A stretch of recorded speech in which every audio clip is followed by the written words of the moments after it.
When Dr. Jen Budny, the executive director of this museum, approached me about giving a presentation today, she had discussed the fact that she had recognized the need for a primer on the Holodomor. Many people had heard that this had happened, but didn't know much about the circumstances and the consequences of it, especially given the ongoing full-scale invasion of Russia into Ukraine. And so she approached me. Full disclosure, as a preface to my presentation, I am not a scholar of the Holodomor. There are many brilliant people in this world who are.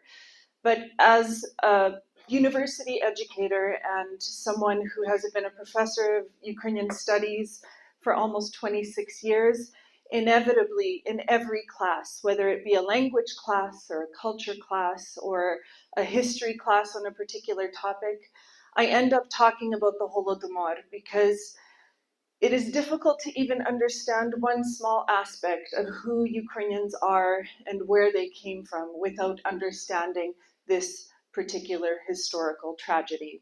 So my goal today is for all of you to walk away with a greater understanding about what happened during the Holodomor and how relevant it is in today's world as we continue to see the attempted erasure of the Ukrainian people at the hands of Russia. Let's get going. Let's begin with the word Holodomor. In Ukrainian, it is composed of two words, morite holodom, which means death by starvation. This, in essence, tells us the very calculated aspect of what happened in 1932-33. Some may wonder, how did this happen? After all, Ukraine was known to be the breadbasket of Europe. It was the home of some of the most fertile, rich soil on the earth, definitely in Europe. And the 1932 harvest was a bumper crop. Well, a frightening statistic for you.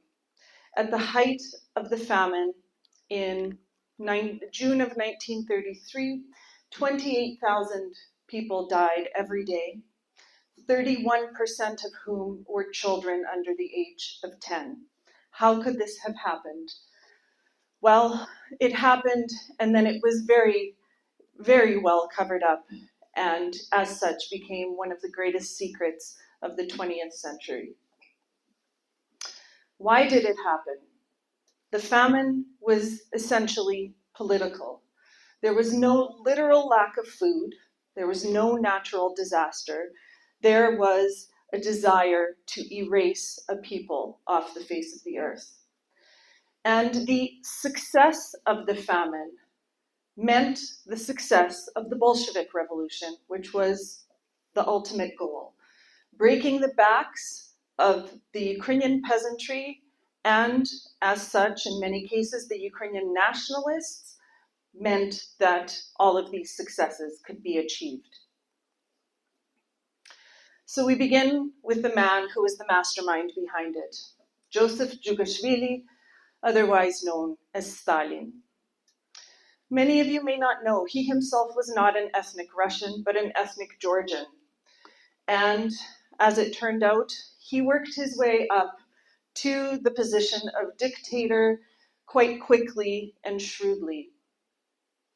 He is to have been more harsh and brutal than his predecessor Lenin, and even Peter I, who is known as Peter the Great. And Stalin assumed power as General Secretary of the Soviet Union in 1928. And he very quickly surrounded himself with a very select group of people. And we hear this term cult of personality often when we hear of Stalin.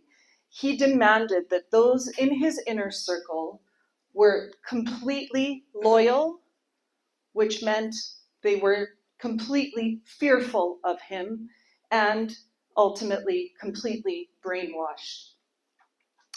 Stalin believed that Ukrainian nationalism was one of the greatest threats to the Soviet experiment, And this was one of the driving factors for so many of the policies that he enacted during his time as the head of the Soviet Union. In terms of this new Soviet style of communism, he believed it was best to go up against Western capitalism through a three-pronged approach. The first was socialist industrialization. What did that mean? The Industrial Revolution was to be a primary focus, and that prioritized heavy industry, the production of energy, and the building of machinery. The second important focus, and the one that we'll be looking at today closely, is collectivization. This meant taking all of the private farms and basically turning them into large state-owned farms. And the third was the Cultural Revolution. To reshape Soviet society, they needed to erase all of the cultural leaders, the intelligentsia that pre-existed it, and replace them with people who would do their own bidding. So why Ukraine? Why did Ukraine become the victim of this brutal policy? Well, let's start with some basic facts. Ukraine was the second most populous republic in the Soviet Union, comprising just about 20% of the Soviet Union's population. Secondly, it was the largest territory to the west of Russia, and as such, the perfect buffer between Russia and Europe. And little known fact that Stalin was particularly paranoid of Poland. He was very, very triggered by Poland and what lays between Poland and Russia, but Ukraine. Ukraine was also the source of money for industrialization, mostly through its agricultural capabilities. Again, the breadbasket of Europe, the home of Chornozem, the black earth soil that was so fertile and verdant. So it was a little bit of a temptation to have all of that money flowing into the center of the Soviet Union. And Ukraine was also an area of great investment, especially in the east, where you have heavy industry, lots of mining capabilities, etc. Finally, and maybe most importantly, Ukraine had a long history of national consciousness. These were people who, over centuries, were resilient in the face of their oppressors virtually from every direction, but definitely to the east. And this was seen as the ultimate danger. We must not allow this to happen because this will ruin the Soviet experiment. For all of these reasons, Ukraine was crucial for the success of his first major policy, the 5-year plan. Stalin's first 5-year plan was to take place from 1928 to 1933. And the kind of major impetus there was this idea of forced collectivization, which ultimately made the kind of concept of Ukrainian village life virtually impossible and definitely unsavory for peasants. Within the first year of the 5-year plan, when it was very clear that Ukrainian peasants were not eager to sign up for these collective farms, things started ramping up. And by 1929, we see many tensions arise over this issue of collectivization.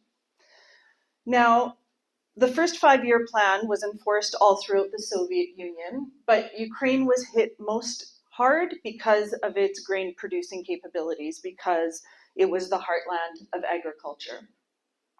There was another really important project that was part of the first 5-year plan, and it revolved around the Dnipro HES, which was a hydroelectric station near the island of Khortytsia. This was the historical home of the Cossacks, which were, of course, beloved historical figures for Ukrainians.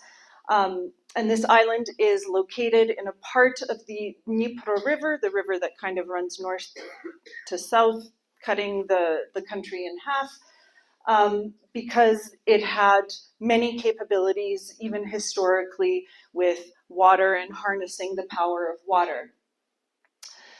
Some of you may have heard of this hydroelectric station because it has been attacked several times, especially in the early months of the war, by the Russians. Soviet propaganda really kicked into high gear, regarding this 5-year plan, and it was seen as all of this was kind of the major first step toward the success of communism. So again, when it became clear that people weren't voluntarily signing up for these collective farms, the grain procurement units were formed, the GPUs. And what this meant initially was that tens of thousands of GPU officers employed by the Soviet state arrived in Ukraine to quote unquote coerce the Ukrainian peasantry to join the collective farms. As you can imagine, not much of a choice was given. The coercion was oftentimes quite brutal, and people were just expected to hand over not only their land, which, if you know Ukrainian history, was hard fought for, but their horses and other animals that they may have had, and any equipment. It was all to become state-owned. In 1929, 6% of Ukrainian farms had signed up to become part of these state-owned collectives. By March 1930, that number was 70%, explicitly because of these GPU officers coercing the population to become a part of the collective farms. Now, we know from history that there were people who resisted, especially those farmers that had larger tracts of land, who were more successful, who were a little bit wealthier. Why on earth would they want to become part of a collective farm? And resistance, as you can see, will be a theme throughout today's discussion. And those that resisted, even in many cases, we know from history that there were uprisings that occurred all over Ukraine, where maybe a handful of GPU officers may have arrived in a small village, and they basically got no work done because people simply refused and protested and chased them away. Obviously, that didn't last for long, but initially there was a definite trend of resistance. In a very few amount of cases, rare cases, but very fortunate cases, we see peasant families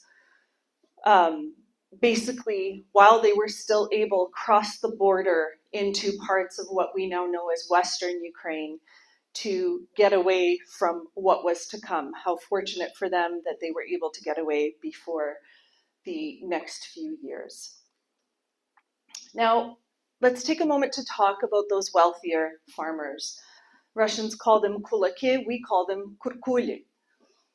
These were well-to-do peasants, and they were targeted. In fact, the Soviets very explicitly wanted to enforce a dekulakization of Ukraine, get rid of all of those wealthier peasants that are going to stand in our way of creating these collective farms.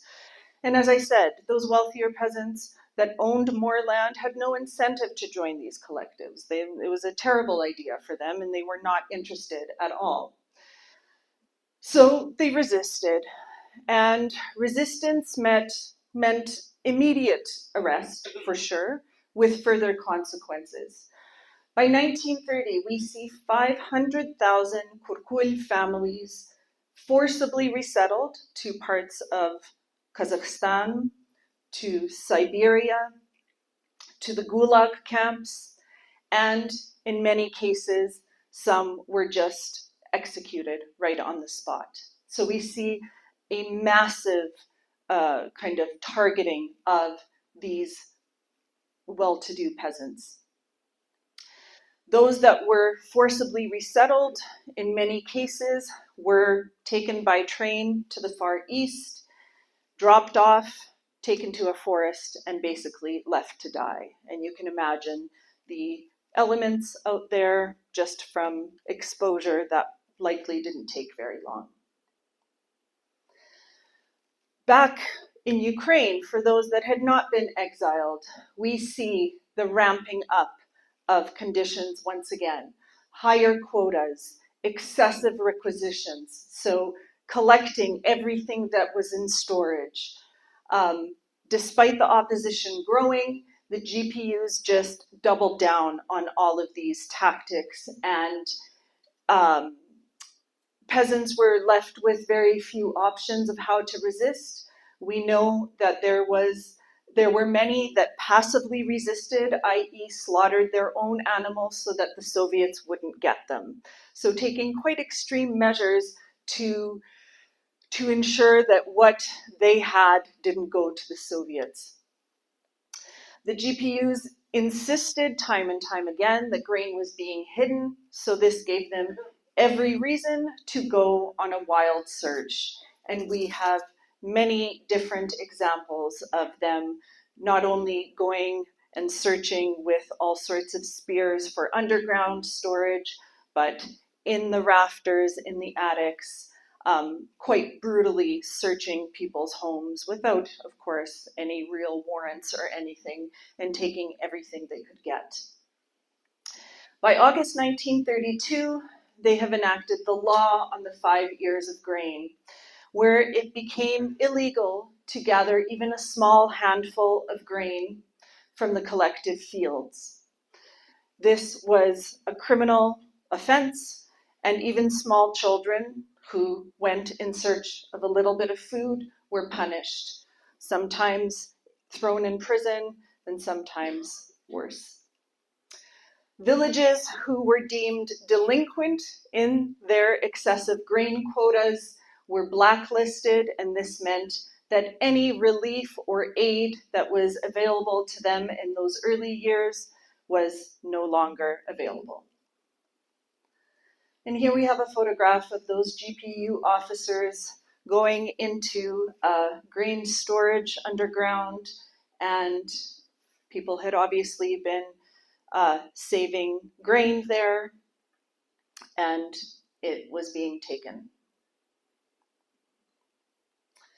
So the Holodomor, we say, took place from 1932 to 1933. The greatest intensity of this tragedy happened just under a calendar year, that many months long. And it is no surprise that all of these increasing quotas, increased requisition of grain stores and food stores, etc., very quickly led to famine and starvation. When it became clear that people would go to great lengths to find food if their food had been taken, the Soviets issued an internal passport system to keep the movement down, especially into urban centers where people would go in search of food, and even some would try to cross republic borders into Belarus, into Russia in search of food. All of that was stopped with this internal passport system. Again, grain stores continued to be confiscated, and we start seeing the death toll rise. Even in the earlier months of the Holodomor, in a small village, we see a daily death toll of 8 to 12 people. By January 1933, they take it one step further and they seal the borders of the Ukrainian SSR. That means all of what was being produced, all that was stored, was taken out. In many cases, those grain stores rotted. It's not like they were being put to good use. And there was absolutely no movement allowed anywhere into the cities. People in the West started to find out. And we have evidence of organizations and even the Red Cross wanting to send aid. All of that relief, all of that aid was stopped because they denied it all. There's nothing wrong. We have no famine. So all of that potential aid and relief was turned away. And they were so determined to keep this from the world that the actual word Holodomor was officially banned from all documents. It was not to be spoken of at all. There was no problem here. And the border is sealed, so, I mean, they could tell any story they wanted to tell. The regions in and around Ukraine's two biggest cities, Kyiv and Kharkiv at the time, they each lost over 1 million people by the time early 1933 came around. Other areas that were affected most harshly during the Holodomor were all areas that were populated by ethnic Ukrainians, where that was the majority. And the Soviets were nothing if not masters at destroying evidence. So you can imagine any paperwork of documenting these things was swiftly concealed and or destroyed. So here's a map that helps you imagine where this happened. The black border that you see is Ukraine's current border. The yellow border that you see that extends beyond the black border are what is considered to be the regions where Ukrainians lived at this time. They're ethnographically Ukrainian regions. The dark gray is where the Holodomor happened, and you can see it extended all the way down here into what is sometimes called the South Caucasus region. Now it's considered to be southern Russia. The Kuban region was settled primarily by ethnic Ukrainians who were forcibly resettled there in the 1700s by Catherine II. She is known to have been the last Russian imperial ruler to completely demolish the Kozak tradition, to destroy their main fortress, to kill many of them, and those that weren't killed were exiled to this region over here on the other side of the Sea of Azov. Their descendants, too, were ethnic Ukrainians, and though they had become quite Russified, being so detached from mainland Ukraine, they still considered themselves to be ethnic Ukrainians. And so this was also a danger to the Soviet leaders. And as such, they employed the same policies of higher grain quotas, etc., in the Kuban region. So sometimes people who challenge the legitimacy of this history say, oh, but it happened elsewhere too. True, but it happened in places where Ukrainians were the ethnic majority. Some statistics.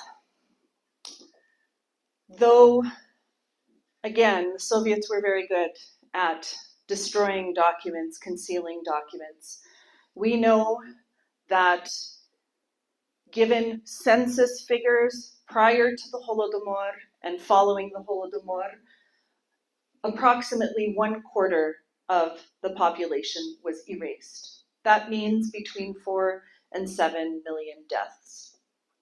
Most Holodomor scholars tend to land at about 4.5 million who died in just under a calendar year, and that is because that is considered to be a very conservative estimate, and that is what we can prove with the numbers that we have available. But again, we know that we don't have all of the actual numbers, and so many people talk about 7 million deaths, and some have even used larger numbers.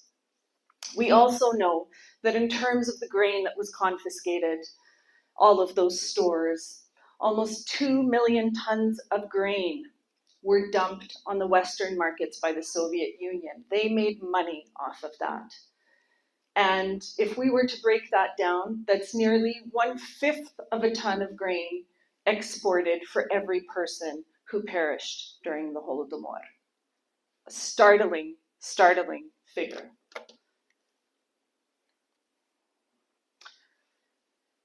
In my early years as a grad student, I was given the great opportunity to go out and do oral history. And this was an incredible gift, talking to elderly Ukrainian people, learning about their lives, learning about their stories of immigration, etc. I distinctly remember one interviewee who I was not aware of at the time was a survivor of the Holodomor. These people, especially nowadays, are very hard to come by. They've passed on already. If they were children in the 1930s, you can imagine their age now. And I was so struck by that interview, by his story, because he was an elderly man. At that time, he might have been 80 years old. But when he began to tell me the story of the Holodomor and how he experienced it in his family, he became a frightened little boy.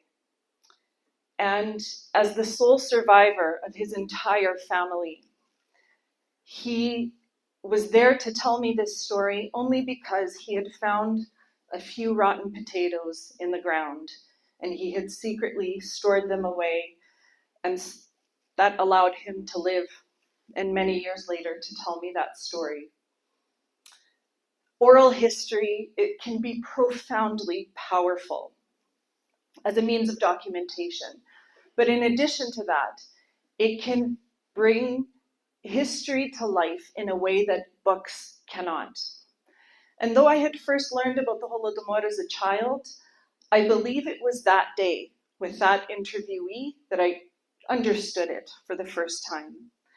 I would like to share a very short snippet of an interview with a Holodomor survivor with you. We have access to this kind of information with English subtitles, which is obviously very important, thanks to the incredible work being done to document the Holodomor and to create resources about the Holodomor in English. We'll be talking more about that a little bit later. Anastasia, please. І вони прийшли до двору. Знаєте, їх, може, я знаю, 5-6 людей було. І сказали батькові, він мав коня, корову, теля було і вівці були. Він сказав, виведи коня, запряжи у бричка, у нас називалася бричка або віз, знаєте. Запрягли, батько запряг коня, вони пішли по хаті забирати все, що тільки мали. І на ту бричку все складали. Меблі, все, що тільки їм під руку попало. Як, знаєте, в нас на Україні печі були. Знаєте, там, де огрівала хата, знаєте, то і пекли там хліб, знаєте, ті печі. Вони полізли на гору, знаєте, тоді на піч, розібрали те все там, бо я не знаю на що, але як я вже пізніше довідався, знаєте, що то вони шукали за хлібом. Ходили з такими желізними,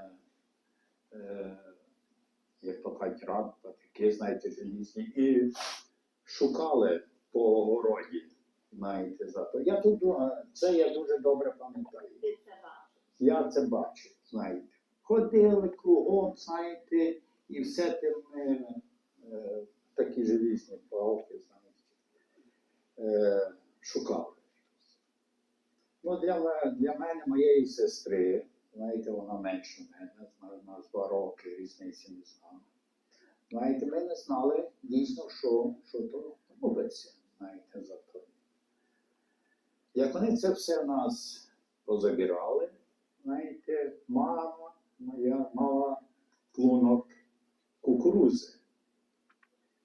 Він забрав, тягне ту кукурузу, мама тягне, каже, лише мені водітель. Він, знаєте, її попхав, забрав той клунок,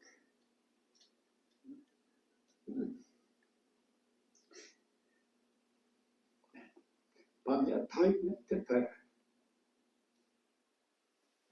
So as you can see from this clip, this is not some sort of distant thing. This is a fresh memory. And when survivors allow themselves to go back there in their memories, it's as if it happened yesterday. Can you click? And then I think it'll let me advance. There we go. Whoops.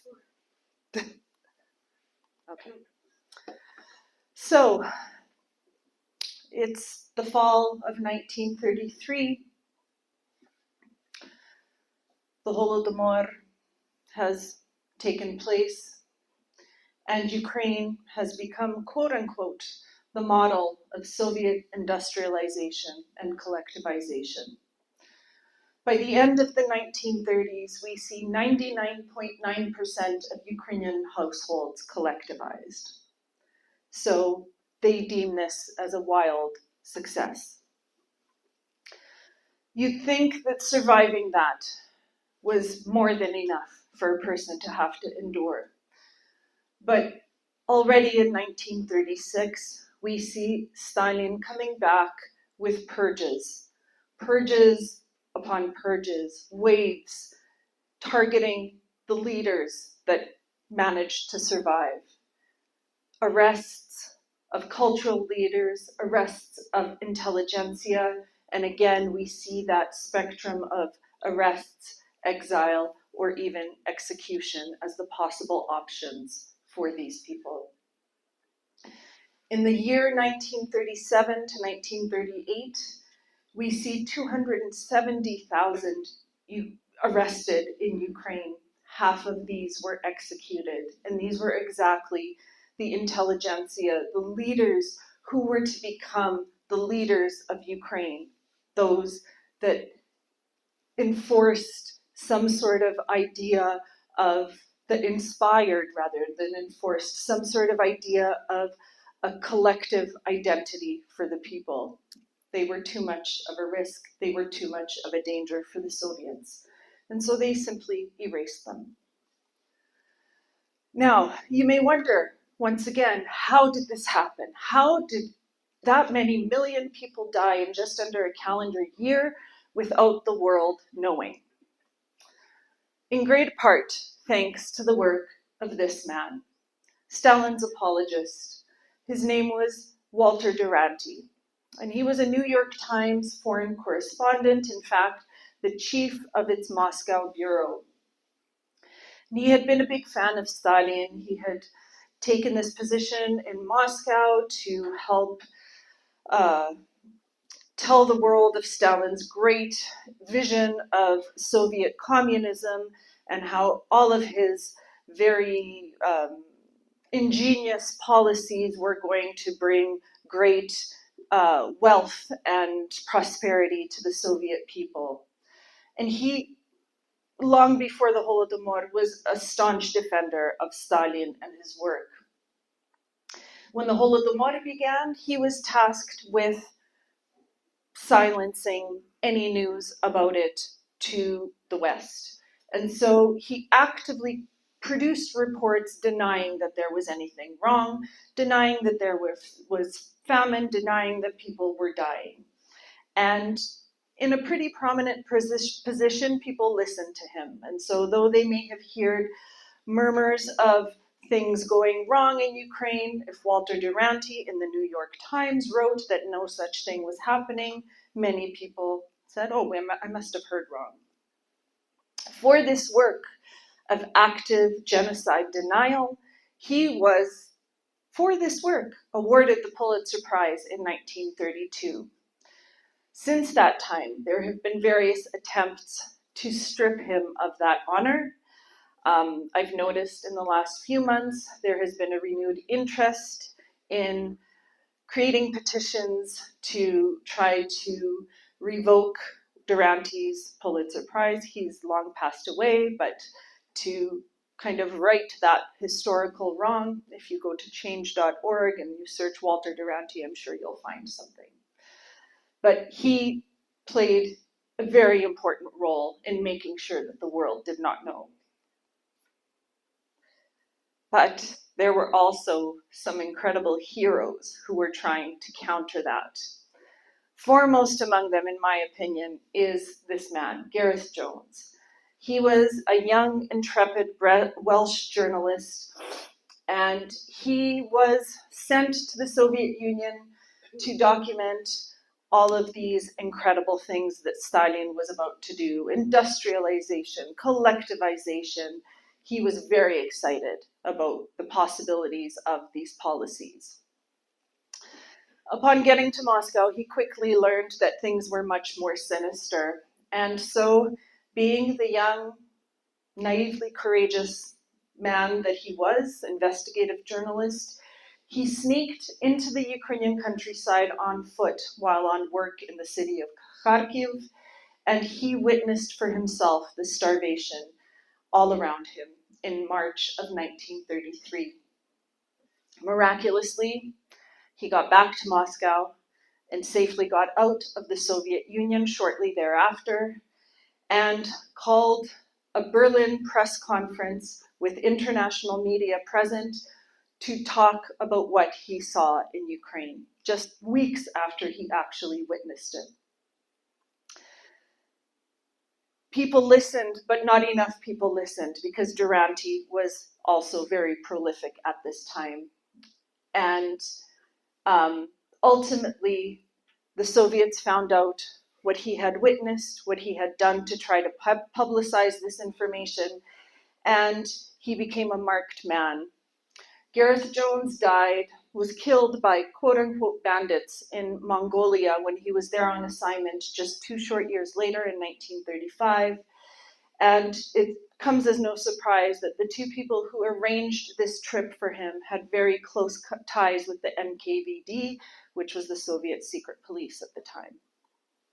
So most people believe that this was in fact his punishment for talking about the Holodomor to the Western press. Another hero is a young Canadian woman by the name of Rhea Kleiman. She was a trailblazer in many regards, but in this case, she too was someone who was very excited about this new Soviet style of communism. And as a journalist, she traveled to the Soviet Union to kind of take it all in and write about it for the Western press. She was in fact the first Western journalist to witness the Holodomor back in September of 1932 in its early beginning. And she traveled there initially because she had been in Siberia the previous year, and she had come across Ukrainians who had told her that things were not going well in Ukraine, that there were terrible things happening there.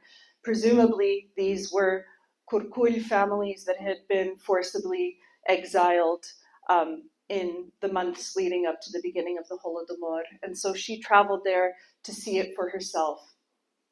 And she, astonishingly, published 44 articles in her home publication, the Toronto Telegram. Half of these were front page features about the Holodomor. So she really took this obligation to tell the world about this horror very seriously. And in one of her articles, she included this map. And I think it's a very interesting thing. I'm a bit of a nerd when it comes to these images, historical images and maps. But you can see here, she calls it the famine lands of Russia. This is nothing new, of course. Geographical mislabeling is something that we're quite used to as Ukrainians. But you see here, right here, we have that Kuban region, and you see the path she traveled right through kind of what would have been the middle of those regions affected by the Holodomor. Finally, we have Malcolm Muggeridge, yet another British journalist who was a foreign correspondent in Moscow, this time for the Manchester Guardian. And he too was very curious and excited about Soviet communism and was tasked with going to the Soviet Union and documenting it for Western audiences. He published a 3-part series in March of 1933 about the Holodomor. He and Gareth Jones knew each other and had tried to work together to get this information out. Unlike Gareth Jones, Malcolm lived a very full life. I believe he died in 1990 at the age of 89 or something like that. But as opposed to Gareth Jones, Malcolm was really driven to make clear to Western audiences that knew nothing about this place that Ukraine was culturally distinct. These were not just a bunch of wayward Russians. These were different people. And it's that kind of interpretation of the events that was really important to him, that this was indeed a genocide of a people that were culturally distinct. He continued to ardently oppose everything that the Soviets did for the remainder of his life, and even in World War II, he was an MI5 agent doing all sorts of investigative spy work during the war, and continued to write about the Holodomor and appear in documentaries for the rest of his days.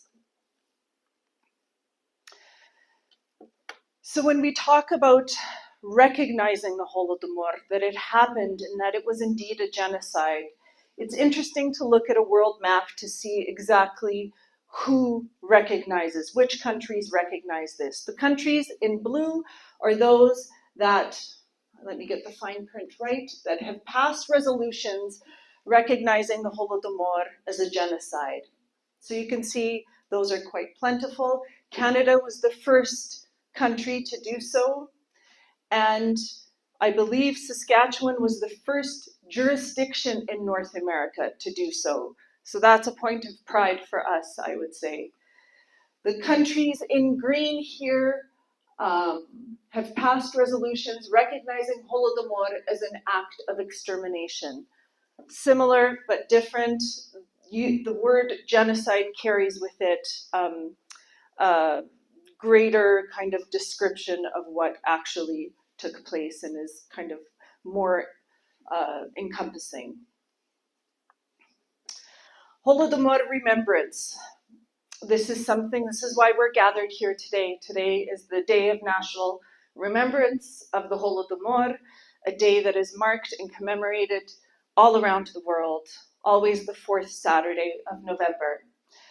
In Kyiv, there is now the National Museum of the Holodomor Genocide. It is in downtown Kyiv on the banks of the Dnieper River. You can see it over there. It's a large candle tower that lights up in the night, and the museum is on the level below that. You see the interior of the museum here. There are many interactive displays that are part of the exhibit, while all around, I believe it's a circular space, there are the names of the victims of the Holodomor that are known, that flash on the wall around you, really kind of allowing a visitor to understand the devastation in a different way. It is hoped that at some point, hopefully the war will end soon, the museum will be able to grow and expand. This is an architectural plan for what that museum might look like. It would be just down from the current museum, and the museum would be housed underneath what looks like these kind of angled roofs. The symbolism of this is meant to be what happens to the earth when you harvest. It breaks up and it becomes uneven, but what is under it that will be harvested in this case is truth. So we hope that that will become a reality someday. In Canada, the first monument to the Holodomor was erected in Edmonton. It stands there outside of City Hall. If any of you have ever been there and seen it, anybody? One hand, thank you. It's meant to be a żorna, a mill that you would use, a large stone mill that you would use to grind wheat into flour, and it's broken.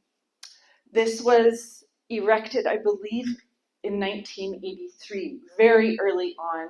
It was a very big deal for the large and active Ukrainian community in Edmonton, and it remains to be one of the more powerful monuments to the Holodomor in North America.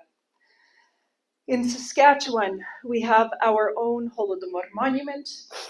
This is a replica of the one that stands in Kyiv, of the little girl clutching a handful of wheat. This stands near Wascana Lake, as you can see, not far from the Saskatchewan legislature.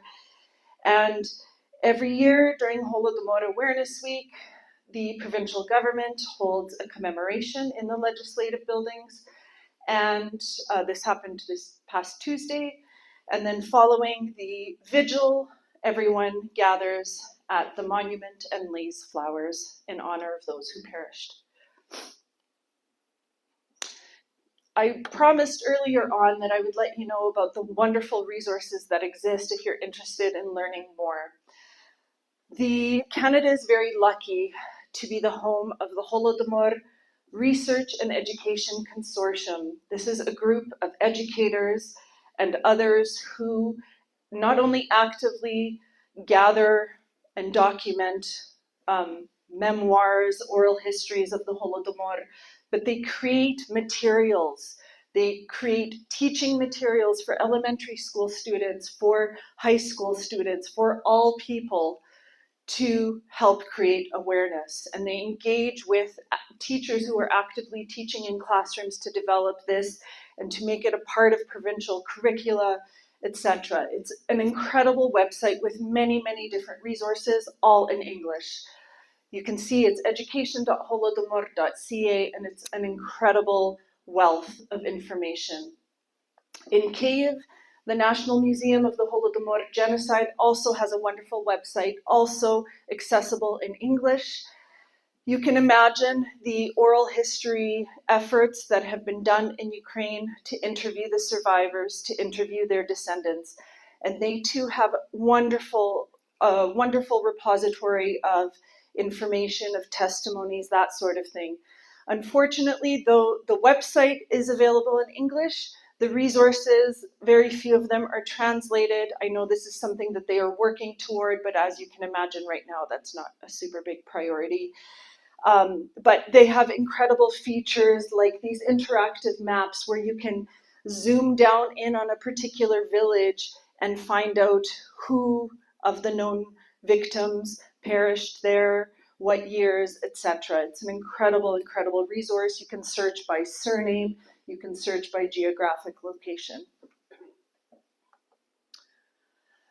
One of the forthcoming, very soon, incredible resources that's being developed in partnership with the Holodomor Research and Education Consortium and the Canadian Institute of Ukrainian Studies and the University of Alberta is a massive open online course entitled Famine as Genocide in the 20th Century, the Case of the Holodomor. I just wanted to give you a little bit of a preview. Anastasia.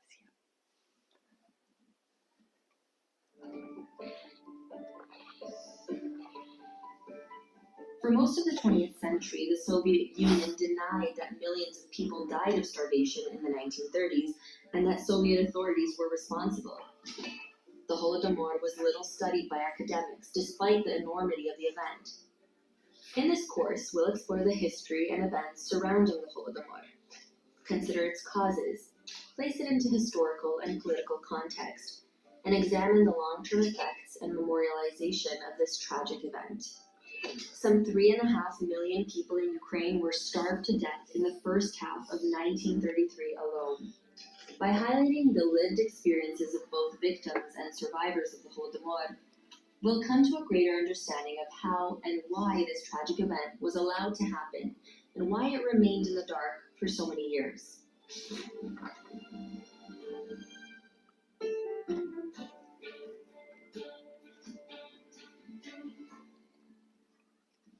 So that's months away from launching. If this is something that you're interested in, I encourage you to follow these institutions on social media. I'm confident they will be posting all of that information as it becomes live. Finally, I'm a professor that teaches a film studies course this semester, and I understand what powerful vehicles films are for learning, especially of difficult historical topics. The three that I've mentioned here for you today to take note of are all in English, which is of course an important factor, and all unique in their own ways. The newest and arguably the most Hollywood-esque is a focus on Gareth Jones himself. It's called Mr. Jones. It came out in 2019. It's available across many streaming platforms. I know for sure it's on Prime Video and Apple TV. But if that story is interesting to you, it does just a beautiful job of giving you the background to why he traveled to the Soviet Union, and really hauntingly shows you what that experience was like when he traveled on foot in secret to see the starvation with his own eyes. So I highly recommend that film. Another Hollywood-esque type film, this time based on historical fact, of course, but a fictionalized account, is Bitter Harvest. It's a few years older, but also available for sure on Prime Video, maybe other streaming platforms as well. It more so focuses on a particular family, and again, based on historical fact, but a fictionalized story. And then one of the earliest but most important documentaries on the topic was the English language Harvest of Despair. It was produced in 1983 by the Ukrainian Resource and Development Centre, which is a part of the Canadian Institute of Ukrainian Studies in Toronto. And this was a place that really housed many of those initial oral histories of survivors who found themselves in North America after the war. And they really felt a call during the 80s, this is the late Soviet period still, to produce a documentary in English to let people know that this happened. And this was a hugely important resource for many years and continues to be a very kind of important documentary on the topic. Some of this may be obvious, but let's just discuss what were the consequences other than mass terror, mass starvation, and mass death. Villages were depopulated, in some cases completely. And there was the need by the Soviets to resettle these villages, to make it look like nothing had happened. And also they needed people to work on the collective farms, because that was still a really important thing for them. So who resettled these villages? In most cases, these were ethnic Russians. And again, this was done to cover up that loss and to keep agriculture moving.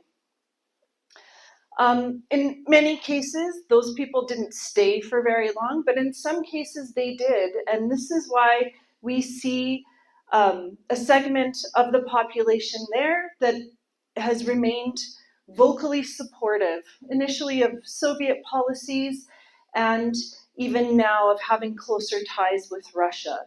This was a very calculated way to not only erase, but then replace with their own. We know now more than ever before about mental health and the effects of trauma. And needless to say, the intergenerational trauma that exists due to the fact that the Holodomor happened and then no one could talk about it is significant and painful. There was a forced forgetting that was employed on those who were lucky enough to survive. They were simply not allowed to remember.